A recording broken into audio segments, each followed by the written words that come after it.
Hello and welcome back to Rocket Pod. On today's show, we're joined by Brett Sanders. Brett is the co-founder of the Natural Deodorant Company. He started off as a fitness instructor and then on to being a qualified PT. And this inspired him to embark on his entrepreneurial journey. And he's got some great insights from his own experience in building an international consumer brand. It's great to have you on the show, Brett. Welcome. Delighted to have you on Rocket Pod. And as I just mentioned, Brett is one of the co-founders of the Natural Deodorant Company and has an interesting entrepreneurial journey working as a PT and then into entrepreneurship. So I think to kind of help frame who you are, Brett, why don't we start with going right back to perhaps your childhood, where you grew up, and if there's anyone that kind of made an impact on you, made an impression on you at a young age, and maybe your first kind of experience into entrepreneurship. Could you just kind of go right back and kind of bring us 50,000 foot view right to where we are today. And let's hear it. Absolutely. So it's a question I've not actually been asked before, sort of where I came from right back to childhood as opposed to starting a career, but I'll try. So I grew up in Essex and in Billericay in Essex with a fairly normal family of mum, dad and sister. My mum and dad had their own business, which I think was immediately what drove me to wanting to have my own business as well.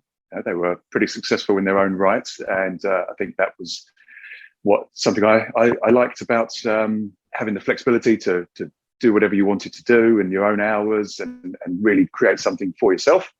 In addition to that, my grandparents also had their own business as well. So, and it was my great grandfather who started that business. So it really does come from an entrepreneurial line. So where did I first start as an entrepreneur? I had my first job, typical paper round at 13. So that was really where it started. And I was working right through from 13, 14, 15, 16 until I got my first job as a personal trainer. I was a fitness instructor before I was a qualified personal trainer. And all the way through to here where we are today. So that's interesting. So you had it sounds like you had some great role models within your family, as you mentioned. Did you have some good emotional support with your family? Did your family kind of support you in your endeavors? Obviously, that work ethic was ingrained at quite an early age, hence the paper round at 13. Yeah, absolutely. So I did have a lot of emotional support. Yeah. So even with the paper round from day one, it was a really long paper round. It was a very long road, lots of big, expensive houses who had, on Sundays they'd have all the big broadsheets, and at 13 that bag was too big for me to carry. So my mum and dad definitely helped me on the Sunday mornings to actually get round. So yes, there was definite support there. And then prior to the Natural Deodorant Company, I had a number of attempts and failures, if you can use the term failure. I suppose we'll talk about that a bit in a moment, but failed attempts at businesses prior to the Natural Deodorant Co, which my mum and dad were fully supportive of and wanted me to try and to achieve what I wanted to achieve. The funny thing was actually all of these ideas I had prior to the Natural Deodorant Co that didn't take off, they were very supportive of, and it was just about at the point before the Natural Deodorant Co actually started to profit and turn a corner that I think my mum said to me, when are you going to give up? And it was that one moment where she said, when are you going to give up? Where I was like, no, actually, this is the one that's worked. But it was all the ones that didn't work that they were more supportive of. That's really interesting. So let's dive into the companies that you started before that didn't work. Obviously, sounds like you're a very driven person, but you're obviously passionate about these different ideas. Why didn't they work? Can you kind of give us an idea of was there any did you reach a point where it just wasn't working, or can you talk about what these businesses were? Yeah, so the primary idea, there was a few ideas toying around with different sort of personal training ideas and methodologies and ways in which to be different to what the norm might have been. Beyond that, I had an idea of a gym review website. So a lot like TripAdvisor, but for gyms and personal trainers. Okay. So most people I tell that idea, I think, well, what a great idea. But I didn't have the execution right. So the idea was there. I had the knowledge of the industry and how to put this out there. I had a technical partner who was building all the tech, but we came about it from completely the wrong angle. So we were more consumer focused as opposed to business focused, so the gyms and the PTs. And I think that just spoke to my passion to actually do the right thing. This was all about empowering the consumer to get the right decision when they were choosing a gym or PT, so that it was the right one for them. Unfortunately, though, the consumers aren't where the money comes from in a business like that. So gyms and PTs weren't looking too favourable upon it, and that ultimately that business didn't work. There was another business at the time which focused on monetizing the consumer, and they were very similar to us. They did have a sizable investment, so they obviously had that accelerated growth that we didn't have. But we both had a similar idea, and we came at it from one angle. They came at it from another angle, and they succeeded, and they're still going today. Now that was, I forget now, 10, 12 years ago, and they're still going strong. Fantastic. So thank you for talking about that. So yeah, you had a two-sided marketplace going on. So you were doing something amazing for the consumer, but again, where's the money going to come from? And do the PTs and gyms want to sign up? Yeah, it's interesting. Just made the wrong decision. Yeah, on a good idea. Enough. It's funny. So I can relate a little bit to that. Early on in the Flexi journey, our idea was to put a big pause button on the dashboard to pause subscriptions, and we connect to open banking, and we could bring in the Netflix, the Spotify's. But actually, we didn't have the resource or we couldn't execute on the pausing. But actually, the businesses themselves, it kind of was disrupting that. But it was great for the consumer. Yeah. But we kind of learned a hard lesson and spent a lot of money, and maybe brought a feature in too soon. So learning the hard way and realizing actually, similar, the businesses are the ones that kind of help pay for this. Absolutely. So it's challenging, isn't it? So I'm really intrigued as well about the your work as the fitness instructor before these entrepreneurial things happened, and obviously you worked closely with clients as a PT. What did you learn from that experience? Just being, because I'm only imagining this, but you probably had exposure to quite a wide gamut of people from different motivations. And can you talk about that experience and what you learned? And was there any clients that you had that stood out to you that you may perhaps learn from, or what did you learn about human nature in that role? I know it's quite a big question, but I'm really interested in how that helped shape your mindset. It's a very good question. So we can come at it from a few different levels. So being self-employed and self-sufficient from a very early stage in my career motivated me to work harder. So the work ethic has never dropped away, in the sense that if I don't do this, nobody else will. And still to this day now, when did I start PTing? 21 years ago. Still to this day, that work ethic's going strong, and I'm still fueled by coffee and very much working hard, despite where we're at today. Also in the background of fitness as well, that there's definitely it's not always the right thing, but there's definitely an ethic of you get out of it what you put in.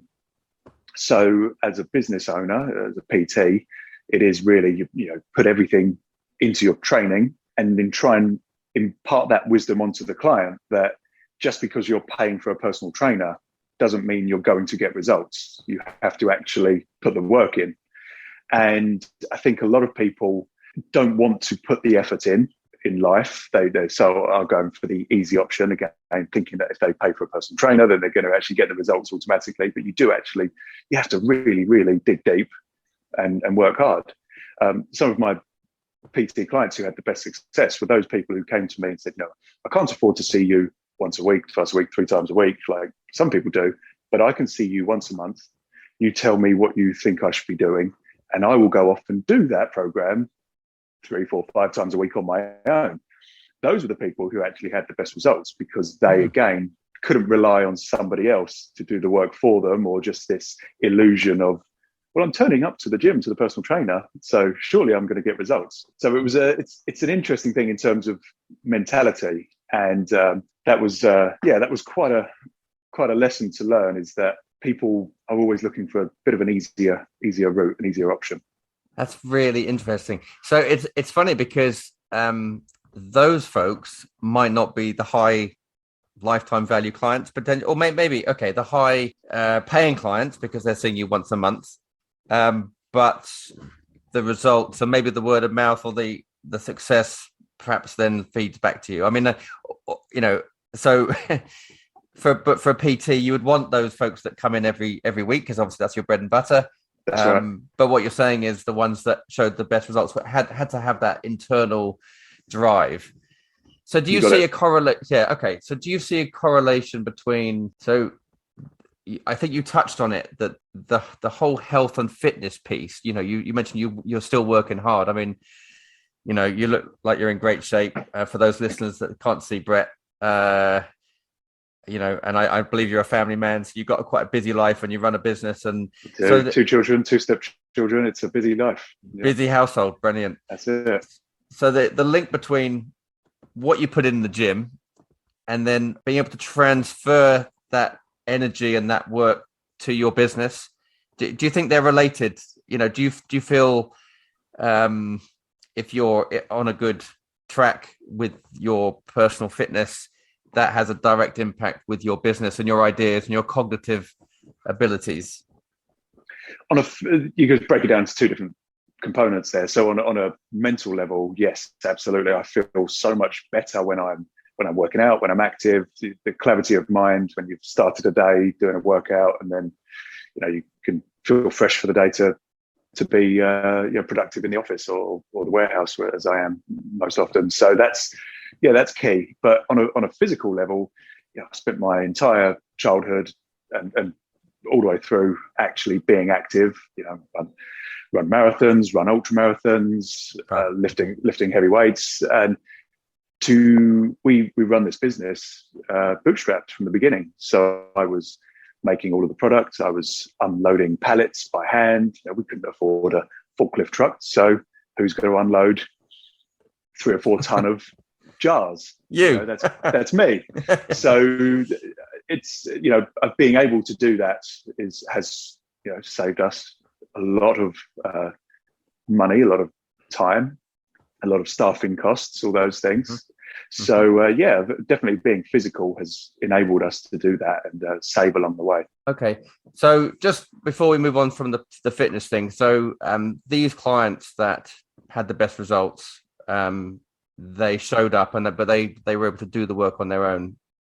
So that consistency and that desire to actually put in the work and not rely on other people, maybe get guidance from those people. And I think perhaps you could even, I guess, at any part of your life, we all need mentors and guides. And speaking from my own personal experience, you can't do everything on your own. I think even the most famous authors in the world have editors, and it's very rare that anyone does anything on their own. Mm-hmm. But it's that consistency piece, that it's showing up and having that consistency piece. Is that been a theme in your life and career as well? Definitely. I don't take responsibility for those clients who got good results. That's not, and equally I don't take responsibility for the clients who got bad results either. It's the proof is in the pudding there, that those clients who didn't see me as regularly, who then got great results, I wasn't there. I was not a pivotal factor in their results. Just because I wrote them a program that they followed, that was the easy part. They did the work. Mm-hmm. So that's pretty telling in itself, that you actually got to you've got to have the motivation first, so the mindset to actually go forward and do the thing that you say you're going to do, and then follow through and execute it with, like you say, consistency. We all know that consistency is huge in every area of life. You can eat well 5 days a week and then you go off the rails at the weekend, and you're not going to get those results because you're piling on all those calories that you lost on those first 5 days. Consistency is key. That's really interesting. So it's kind of an interesting segue, isn't it, to the Natural Deodorant Company? So actually, I still have the product, so I use it. I don't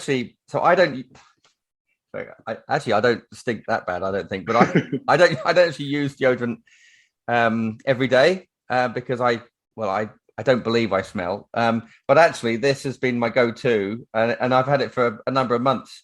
Fantastic. So this is one of Brett's and your business partner Laurie's products, grapefruit and mint. So Yes. it's really nice. You're And one it's of like a the paste. one of the lucky ones if you find you don't smell. So I can't say the same for myself. If I don't wear deodorant, I smell very bad, and that was one of the motivations for starting the company in the first place. It was a product not to turn into a business. It was for myself. We made the decision to go organic and green and eco on the back of fitness and being in the fitness industry. If you're thinking about the exercise you do and the movement that you do, that's important. Then you start to think about the food that you're consuming and how effective that is for your health. We then decided, let's concentrate on what we put on our bodies. So, depending on what literature you read, anything you put on your skin is ultimately going to go into your body at some point, depending on the product. And so we, fairly extreme in nature, if you haven't gathered that already in this conversation, we just decided to cut out all of the products that were chemical based and supposedly unhealthy for you. And that was great until we got to deodorants and the natural non-chemical deodorants that were available 9 years ago when we were doing this. They weren't effective. It was almost like you put the word natural in front of deodorant, and people just had this assumption that it's not going to be as effective, and you have to then reapply it multiple times a day, and that wasn't good enough for us. At the time, I was definitely still personal training full time, and to every hour after a client be like, I'm off to the toilet, go and reapply deodorant. Wow, it's not, really? You have clients do that? No, that would be me. Oh, really? Okay. Yeah, wow. so I'd apply whatever natural deodorant I was trying at that time, and it just wouldn't work. It didn't stop me from smelling. So we created our own. It was the desire to avoid chemicals was greater than the desire to go back to an easier option of standard commercial deodorant. So can we? Okay, so for those listeners out there, it is an excellent product. It really is good. I know this is more about Brett and his journey, but I think the result after 9 years of hard graft, you've definitely perfected that. So can we talk a little bit about the harmful chemicals in the mainstream deodorants? Because I don't really know much about what's in them. I can also share with you that I have three teenage daughters and a wife, and actually in the last 5 years it's been a gradual progression, but we've literally gone pretty much natural. It's me and my wife's driving it actually, as far as our shampoos, and I get a shampoo bar from Earthkind, and I don't know, there's lots of really great products out there, and obviously getting rid of the plastic in the house. Well, right. It's impossible to do it entirely, but even if you can make a 1% improvement, it's better than nothing. I agree. So, as a family, we've kind of become more mindful about where we buy our food and, what we're putting on our bodies. But I am interested in knowing about some of these chemicals. Can you just kind of talk a little bit about that side and why folks should consider maybe, whether it's your brand or another natural brand, maybe go a bit more natural. And like you said, anything you put on your skin is going to end up in your body at some point, in your blood and in your brain and everything else. Yeah, I can talk about it briefly, although I don't want to go too deep into it, because in full transparency, there's no proof in these chemicals actually causing harmful effects on the body. Mm-hmm. There's a lot of people pushing these agendas of natural and green and eco, and I think what most of us look at is that the trend in health is that more people are getting sick, and there's more instances of breast cancer. And if you're putting your deodorant under your arm near to your breast tissue, then that's going to cause problems. And people are thinking, maybe this is worth changing the products I use and avoiding the chemicals. Mm-hmm. So you're looking at aluminiums and parabens and those kinds of things when you're reading your labels. And I'm saying all of this because I don't want to get ourselves in trouble and say, I understand, commercial deodorants are causing cancer, because there is no proof of that. Now, I have no issue in saying that, because what we have right now is a natural deodorant that actually works. So back before we created our deodorant and there was no natural deodorants that were doing their job, if you've got on one hand no evidence that the chemicals in commercial deodorants are causing you health problems, but the alternative is a deodorant that doesn't work, you're going to stay with the one that there's no evidence that it's causing you any harmful effects. When you then look at companies like ours, deodorants like ours that come into the mix, and we've actually now got an alternative product to the commercial ones that actually works. What most people are now coming to us with, they're on this, similar to yourselves and your family, they're on this tipping point. I think I should probably be changing my habits, whether it's for your health or for the environment and the sustainability things of packaging. Which does hold a lot of value. Yeah. Holds a lot of weight. People are thinking, well, if it does just as good a job as its commercial counterpart, why wouldn't I make the switch? Especially you've got teenage children. Why would I be putting this product that might have an issue on their bodies? Let's not forget that 70 years ago, people were smoking and didn't know it was bad for them. Are we going to find out in another 70 years, just because there's no proof now that these commercial deodorants are okay? Are we going to find out in 70 years' time that, that thing we were doing back then and putting on our children is a problem? Why not just have this natural option that actually does the same job as well? Yeah. No, I think, that makes a lot of sense. I think a lot of it's common sense, but it is personal. And as I mentioned earlier, if you can make these little choices, even if it's for, better environmental impact, that's a really good choice.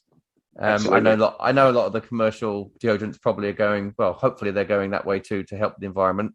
But if you can use a product that is natural, it's a little bit obvious. It's like, it's interesting, isn't it? It's an interesting conversation. And I think there is a shift. There is a shift in consumers. I think people are a bit more mindful about where they spend their money, and they can do, as consumers, you and I are, we're consumers. We can make a difference with our wallets as well.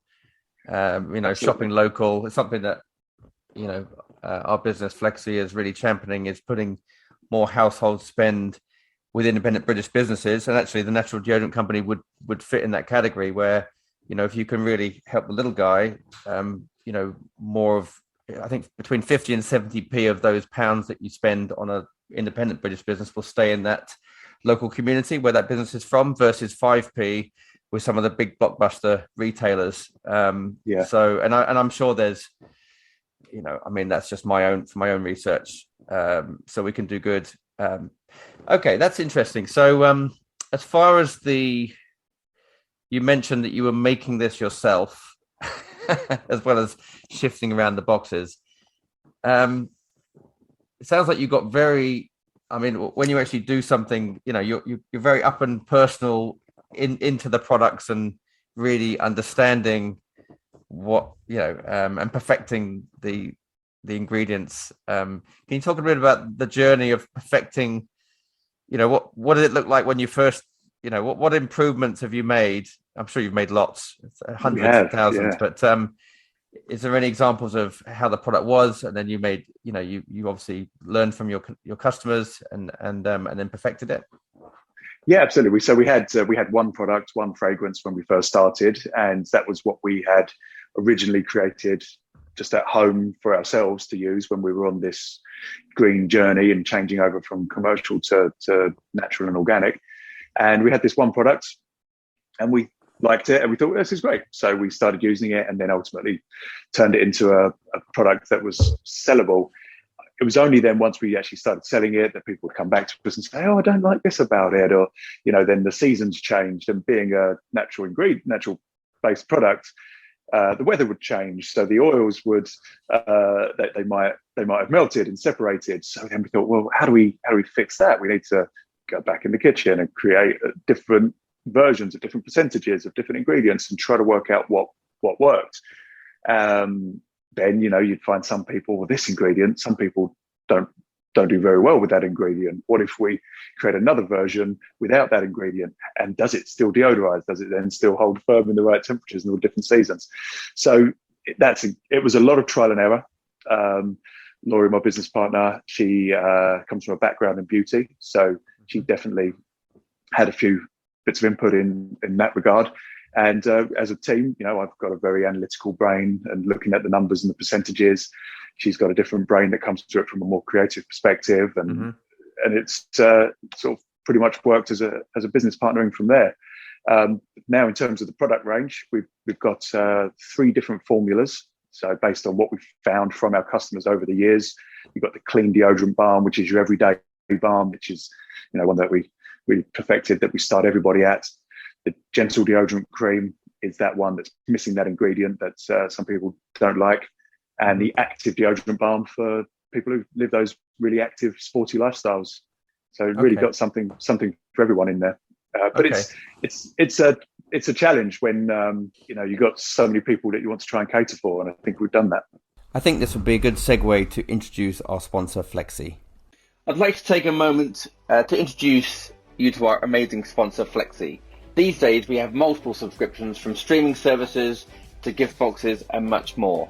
Discover Flexi's unique subscription marketplace, sourced from independent British brands, from organic beauty products, cocktail kits, and responsibly sourced coffee to plant-based meals, gift boxes, and much more. Whatever your passion, look forward to a regular box of joy delivered straight to your door. All easy to pause, cancel, or resume in a tap or two from one single dashboard. So give Flexi a try. It's free to download from the App Store, or head over to www.flexyapp.uk. That's FLEXYAPP.uk. Now, back to our guest. I guess it's knowing your customer base, isn't it? You can't please everybody, but who is your perfect customer? For your product, if you were to describe, I know you just described 3 different products. What's for your most popular product? Can you describe that person? I'd love for everybody to use the product. It's one of those things, again, being really passionate. Sure. You go back to the days of the gym review website. I wanted everyone to love fitness. I wanted everyone to love the gym. And, that one didn't go quite to plan. I think still only about 10% of people actually use the gym, despite my efforts. I would love for everybody to use our products. And quite frankly, most people would enjoy our products and would also find that they work for them as a deodorant. Mm-hmm. However, in practice, the majority of our customers are probably 25 years old to 40-year-old females, more by chance than design, I think. It's entirely possible. Again, Laurie, my business partner, she does the majority of marketing. So possibly speaking to herself or an audience like her. So that is generally who is buying our products, but we are used by men, used by older people, used in all the different countries all over the world. So it can be used for everybody. How many countries are you in right now? Can you talk about that? I couldn't tell you the number, but we're everywhere from a lot. Cayman Islands to Thailand, Bahrain, Reunion, all over Europe. Yeah, everywhere. Great. So what's next then? Where do you see the Natural Deodorant Company in, say, 3 years? We want to get a presence in more different countries, actually to get some boots on the ground in these different countries as well. And what really sparked that, I think, was Brexit. It was quite a challenge for us, but one of the biggest challenges yet was Brexit, in that literally hitting January 1st and losing 20% of our business overnight, where we just couldn't get anything sent into Europe without it being sent back, and a lot of expense. Since then, and there's no poor me there. It's a pretty standard thing for most small e-commerce businesses. And but since then, we've overcome those challenges and finding ways to get into all the different countries throughout Europe. And it's sort of opened our eyes up to thinking, actually, there's some great retail distribution partners that we've made already in Europe. We'd love to do that all over the world. And it's people who are passionate about our products. that we already sell to, and we'd love to get them on board as part of a wider team to be in different places. That's really, really good. So you touched on Laurie, your business partner, being in the beauty side. You're in the numbers, so you're as far as the execution operations. So that it sounds like you have very complementary skills. Can you talk about maybe how you kind of came together as business partners, and I guess the product piece and the execution piece, is it? Yeah, can you talk about that dynamic just for those listeners out there that are seeking a business partner, and what to look for, what works, what doesn't? Any insights into how you divide and conquer as you kind of build the Natural Deodorant Company? Well, we were actually husband and wife at the time, and we've now been apart for about 6 years, so a lot longer than the business was. About 2/3 of the time the business has been running, we've actually been apart. As the business, when we did separate, we were still working together at that time with this division of labor in terms of, creative and operations. And from then, we both knew that this business, we had 2 children together as well. We knew that the business was something that we wanted to continue doing. The growth at the time was, very, very good year on year, and we thought this would be mad for us to step, either one of us to step away from. We're still good friends and separated amicably. So it was a worthwhile thing to dig deep and find a way to work with your ex-spouse. And while it has, of course, had its challenges, as I'm sure anybody says, so do business partnerships where people are just friends or come together from other circumstances. So for us, it's strange, but I suppose all relationships can be in their own way. How we created the division of labour, it really just sort of happened naturally into what our skills were. Although as such a small team, the crossover is huge. So while Laurie is more creative and marketing, I absolutely step into that field at times. And then when we've got an operations question, I'm not sure how to overcome that, I will pull her in for a different perspective on it. So it works and complements one another really well. That's interesting. Well, so to make that work, that's pretty it's pretty impressive. I mean, obviously every set of relationships is different and they're complex. But clearly you complement one another on building the business and different skill sets. But like you said, there is some overlap as well. That's unusual. Yeah. I wasn't expecting that answer, but I appreciate your honesty. And I mean, it is what it is, right? So you've built a great business. Yeah, I'm very proud of the business. Very proud of the way we've done it as well. So it's a great thing to be able to do. And I think also on another level for our children to be able to see us continue to work together. I think that's good for them to see that even though relationships and marriages don't always work out, that friendships can remain and amicability. Yeah, if that's a right word. Amicability really can exist. I was just thinking actually, as far as the role model to your children, and as a parent myself, I think the actions you make, they're watching, aren't they? Your kids are watching and they're learning, and you've got a family business potentially that whether they'll be involved in the future or not, who knows? But it's kind of nice to send that message that if you start something and it's working, then just keep it going. It's that consistency piece, isn't it? It's like not giving up and making it work. And let's face it, a lot of business partners, it is like being married in some ways, of course, without the physical stuff. But it's I once broke up with my business partner in the US, and it was literally like getting divorced. It was horrendous, awful, terrible. But of course we weren't married, but it felt like it sometimes. I can imagine. Yeah, excellent. So I don't know how we do with time. So we've got a bit of time. So if you were to meet someone for coffee, anyone in the world for coffee, who would that be? Any ideas on that one? Oh wow, that's a big one.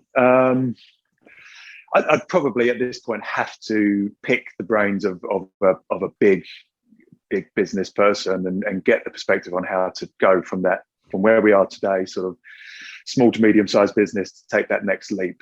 It's something every day in this business for us is new. We don't have the experience behind us of doing another business similar that we can then call upon. So to get the wisdom of somebody else.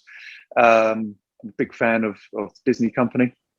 So probably the former CEO, Bob Iger, is a good role model there in that regard.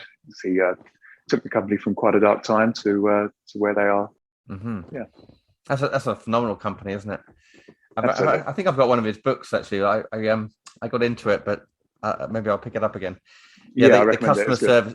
Yeah, the customer service piece, every touch point, and then just your passion about the consumer and what's good for the consumer. Have you been to Disney? Have you taken your kids to Disney? We have been, yes. We're actually going again in 2 weeks, and okay.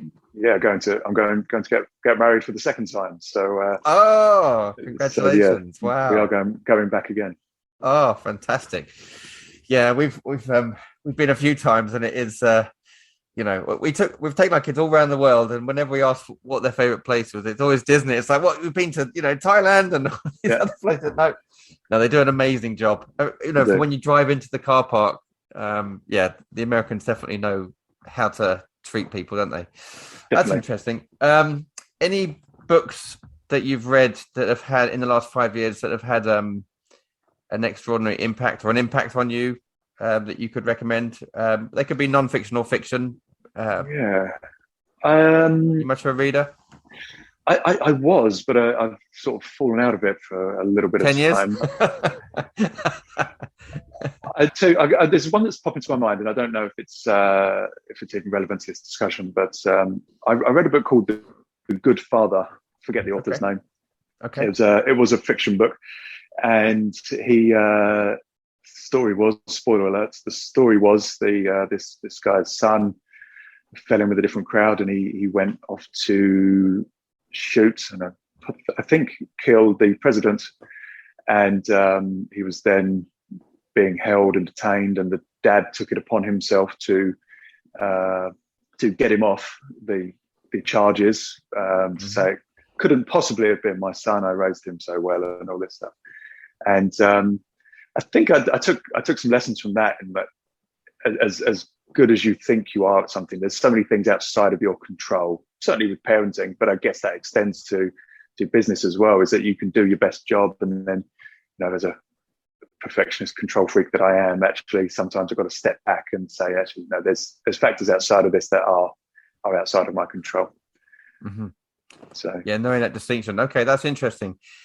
That is so interesting, because just even being able to mentally make that separation, what you can control, what you can't, and focusing on the things that you can control, it's worth controlling those to the best of your ability, but realizing that some things you can't control, and when it comes to stress, like building a business is, let's face it, it's very time consuming, and it does occupy a lot of your energy and being, but just realizing the things that aren't in your control, to try not stress about it. It's hard. It's easy said than done, isn't it? It's easy said than done.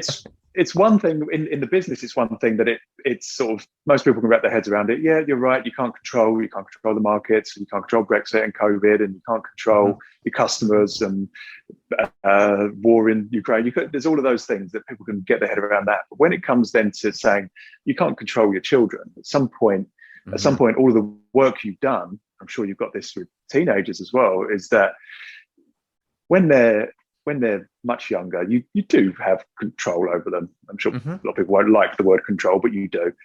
But then you get to an age, and you realise actually they could do anything they wanted. I'd really have no control over them whatsoever. And that's a tough pill to swallow. Yeah, and it's also understanding that actually, I think a parent's job as well is to, obviously, you've got to keep your kids alive, healthy, safe, as well as kind of raising your children. You've also got to let them go as well, and they have to make their own mistakes. And actually, you meet people, on the journey of life where folks have kind of held on to their kids too long, and then the kids don't grow, and then they become dependent on the parent even into their adulthood. But it is tough. Well, I don't know. my kids, there've been some pretty crazy mistakes, but but they've learned from it. But as a parent, it's hard to watch your kids fail or make mistakes or make really, really poor decisions. But it's a fun part of life, isn't it? It's just you have to learn. I'm rambling now, just thinking about my kids. No, so many people can relate though, and I don't think a lot of people always admit it. You see people talking about how their kids are great and my kids are great, but then there's challenging times as well. Yeah, of course, it's family, right? Yeah, it's crazy. Is there any topic that you're particularly interested in discussing or bringing up that you wanted to talk about? Oh, good question. Where do we start? Oh, I can't think of anything off the top of my head that we've covered. We've covered my childhood right through to divorce and business and children and fitness. I've got one for you. Go on. Is there a habit that you've picked up in the last number of years that has really kind of made a big difference to your life? And obviously, I'm thinking it could be, hopefully a positive habit. I don't so much a habit, but I definitely in the last few years tried to put perspective into that work-life balance. And I know it's really cliche, but I didn't have it previously. 3 or 4 years ago, it was a lot of work, and a lot of work and a lot of hours spent away from children and family and things like that, and friends, and really just driving everything into the business. Which, on one hand, I look back on and think, well, I've managed to grow what we've got because of that, and it may not have happened if we hadn't. But then, perspective shift a few years back, and managed to start to get a life back in addition to work. So that's the best thing. And I still need a reminder on it every now and then, and leave my phone in the other room when it's still buzzing away with emails at 10 o'clock at night. That's the hardest thing. But okay. I'd say that's the biggest positive change that's come from the last 3 or 4 years. So do you think part of that is actually being aware as well of because I think just even speaking from my own personal experience, what we do, there's always cost, right? So there's a cost to starting a business. It takes a lot out of you. Sure. And it sounds like in your experience, some of your kids, your loved ones, your friends, you weren't there, but you were working. So, there is that cost piece. But as far as the awareness helped you change actually give more time for yourself. So you're talking about investing in yourself, investing in your friends, investing in your family. There's a time Absolutely. thing. Yes, precisely. Yeah. And it just, I think, I grew the business thinking I was doing it for my family, which I definitely was. But there was, it was very good. Felt very proud of what I was creating, and, didn't really always think about the effect that would have been stepping away from the children, for example. So, it's been a good decision to turn that around a little bit and get some more balance. And do you feel that you're as productive or as do you think it's actually helped your work in striking more balance, or do you feel that your businesses has suffered as a result? No, I don't think it suffered. I could certainly do with a few more hours in the day, but that's everybody, isn't it? I think, it's given me more clarity. It is nice to have that separation and to step back and say, actually, no, this is time off work. Then you come back to Monday morning feeling a bit more rejuvenated, as opposed to previously. I'd been working Saturday and Sunday, and then Monday comes around, you've got heart palpitations, and you think, God, I've got to do this again. So definitely a positive thing for the business, certainly in the long run, as no one can do it 7 days a week for forever. Yeah, it's just not sustainable, is it? Wheels are going to fall off at some point, and it's just it's great that you economy. Yeah, that's interesting. Well, I can relate on so many levels, but that's another conversation. That's interesting. So for our listeners out there, and actually bearing in mind that a lot of our listeners are, actually 60% of our listeners are female, between 18 and 30. So similar kind of, I guess, it's quite a good demographic actually for your products. A lot of them, I think we do have quite there are quite a lot of young budding entrepreneurs following us. Is there any advice that you would, just based on your experience, Any advice that you would give our listeners, just from your own experiences, to kind of leave them with? Yeah, I'd probably start from day one, really thinking about what life in general means to you and what success means to you. Because you go, I certainly went in blinkered thinking success was a business that was growing and X amount of pounds and sales, and I achieved all of that, but then at the cost that you just mentioned. So, going into it from day one with that holistic view of, yes, business success or life success, career success, even if you're not an entrepreneur, but you've just got to, have a day job. That's important. But then also, what does your social life look like? What do your relationships look like? What does your health and fitness look like? And actually thinking about all of those things and trying not to let any one of those things slip as you push forward. And then once you've got that and you're aware of what your sort of minimum benchmark is in all of those things, if you've got loved ones, if you're in a relationship, have frank conversations and say, I've got this idea, I've got this business, I'm going to go full charge into it. How can we still remain, meeting each other's needs as a relationship? What is your minimum fitness requirement? Is it daily? Is it every other day? And hit those minimum benchmarks first, before you put everything into your business and lose everything else as a result. But then once you've got those benchmarks, then work as hard as you can, because that person who's working harder than you next to you will overtake you. That's really interesting. I really like that. The minimum benchmark. Yep. That's really good. Thank you. Yeah, that's really good. That's excellent advice, and from the heart as well. Yeah, I'm speaking from experience. Absolutely. That's not a textbook. That's there's painful things in there. That's things that have changed, friends that I've lost, and I wish I could go back, but we move forward. We're learning from it. You have to, don't you? You have to. Yeah, you do. Absolutely. So for those folks that are interested in finding out about you, how do they find you? How do they find your product? Yeah. Is there any Insta handles or websites or anything? Where do you want to direct people? People can go to our website, naturaldeoco.com. That's natural, DEOCO.com. We're Natural Deo Co on Instagram. It's probably the best place to follow us. If you go to the website, you can get 10% off as well. And let us know what you think. So, it'd be really nice to maybe catch up with you in a few years, and see if, I'm sure you'll have conquered the world by then, and hopefully still have that wonderful, that life balance and focus on fitness and everything else. I hope so. But no, it's been really nice chatting to you this morning, and really interesting journey you've been on, and congratulations on your recent success navigating Brexit and COVID and getting into the new markets, and you've got your sights set on bigger things in the future. So it's really great. It's been wonderful chatting to you, Brett. And you, thank you very much for having me over. Excellent, brilliant. Thank you for listening to today's episode of Rocket Pod. When you get a moment, we'd love it if you could jump over to Spotify and Apple Podcasts to leave a quick review. We love all your messages. It helps us get exposure to inspire and share more stories like this one with Brett today. And of course, thank you to our incredible sponsor, Flexi, the single destination for independent British brands. You can put more of your household spend into local communities where these brands are based. A couple of really key insights today speaking to Brett.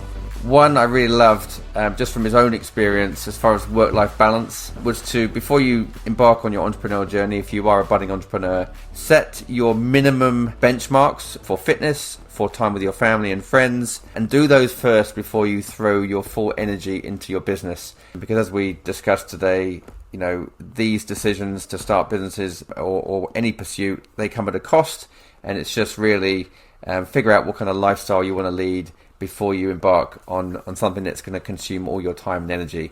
So that was really good advice. Have an amazing week ahead, and we'll see you next time. Take care.